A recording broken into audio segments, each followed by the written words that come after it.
ദാനിയേലിൻ്റെ പ്രവചന പുസ്തകം 12-ാം അധ്യായം 2-ാം വാക്യം. നിലത്തിലെ പൊടിയിൽ നിദ്ര കൊള്ളുന്നവരിൽ പലരും ചിലർ നിത്യജീവനായും ചിലർ ലജ്ജയ്ക്കും നിത്യനിന്ദയ്ക്കുമായും ഉണരും. ബൈബിൾ തുടക്കം മുതൽ തന്നെ മനുഷ്യൻ്റെ അവസാനിക്കാത്ത ജീവനെക്കുറിച്ച് പഠിപ്പിക്കുന്നു. പാപം ചെയ്യുന്ന നാളിൽ നീ മരിക്കുമെന്ന് ദൈവം ആദ്യ മനുഷ്യന് മുന്നറിയിപ്പ് നൽകിയിരുന്നു. എന്നാൽ ദൈവകൽപ്പന ലംഘിച്ചിട്ടും അവൻ അക്ഷരാർത്ഥത്തിൽ മരിച്ചില്ല.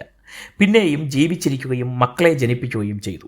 എന്നാൽ മരണമെന്നത് ദൈവ തേജസ് നഷ്ടപ്പെടുന്ന അവസ്ഥയാണ്.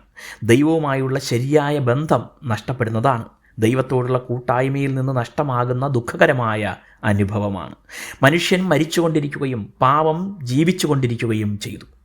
എന്നാൽ നിലത്തെ പൊടിയിൽ നിന്നെടുത്ത മനുഷ്യ ശരീരം നിലത്തെ പൊടിയിലേക്ക് തിരികെ ചേരും.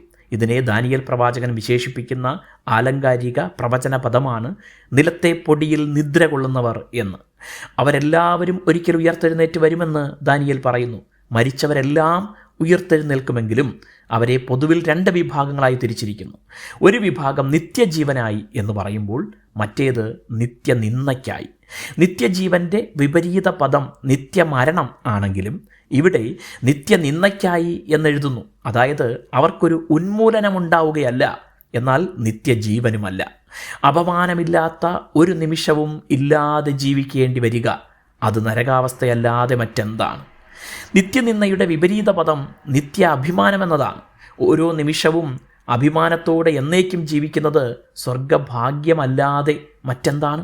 ഭൂമിയിൽ അനുഭവിച്ച ഓരോ വേദനയ്ക്കും ത്യാഗത്തിനും അപമാനത്തിനും കഷ്ടതയ്ക്കും പ്രതിഫലമുണ്ടാവുകയും എന്നേക്കും സന്തോഷത്തോടെ ജീവിക്കുകയും ചെയ്യുന്ന അനുഭവം, അതാണ് ദൈവം തന്നെ സ്നേഹിച്ച് തനിക്കായി ഈ ഭൂമിയിൽ ജീവിക്കുന്നവർക്കായി ഒരുക്കിയിട്ടുള്ളത്.